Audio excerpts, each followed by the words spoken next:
узбекбек асадуллоева хуштомани эмомалӣ раҳмон президенти тоҷикистон ки бо нишонаҳои гирифторӣ ба коронавирус дар пажӯҳишгоҳи гастроэнтология маъруф ба клиникаи мансуров бистарӣ буд шоми 5 июл даргузашт. хабари марги ӯро ҳамсоягон ва мақомот тасдиқ карданд.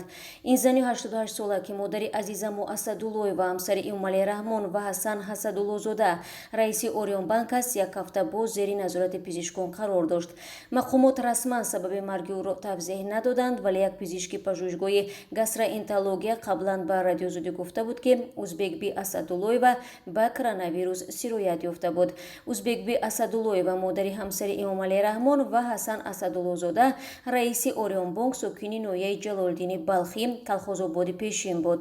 фарзандони ин зан дар ҳукумати тоҷикистон аз нуфузи зиёд бархурдоранд. духтари бузурги ӯ азизамо асадуллоева ҳамсари эмомалӣ раҳмон аст ки ба гуфтаи манобеъ огоҳ дар тасмимгириҳои кадрӣ нақш дорад. ҳасан асадуллозода писари ӯ бонки орион банк, ширкати ҳавопаймоии Somon Air ва даҳҳо корхонаҳои хурду бузургро раҳбарӣ мекунад. сирояти модари бонуи аввали тоҷикистон дар ҳолест ки мақомот ва сокинон аз афзоиши паҳншавии ин вирус дар кишвар хабар медиҳанд. мақомоти тоҷик аз моҳи январ то охири моҳи июн пойфишорӣ доштанд ки дар кишвар гирифторӣ ба COVID-19 сабт нашудааст.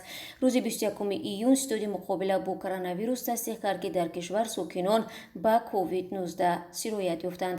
дар шабакаҳои иҷтимоӣ ва расонаҳо хабарҳо аз фавти сокинони гирифтор ба COVID-19 нашр мешавад.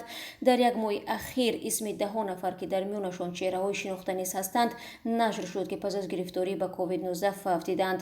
мақомот ин ҳолатҳоро тасдиқ ва ё рад накарданд. танҳо рӯзи 3 июл вазорати тандурустӣ марги 2 нафарро ба COVID-19 тасдиқ кард. ба гуфтаи мақомот аз оғози пандемия беш аз 13 000 дар кишвар ба коронавирус гирифтор шуданд ва 92 нафар фавт диданд. оморе ки сокинон ва коршиносон онро ба маротиб бештар медонанд.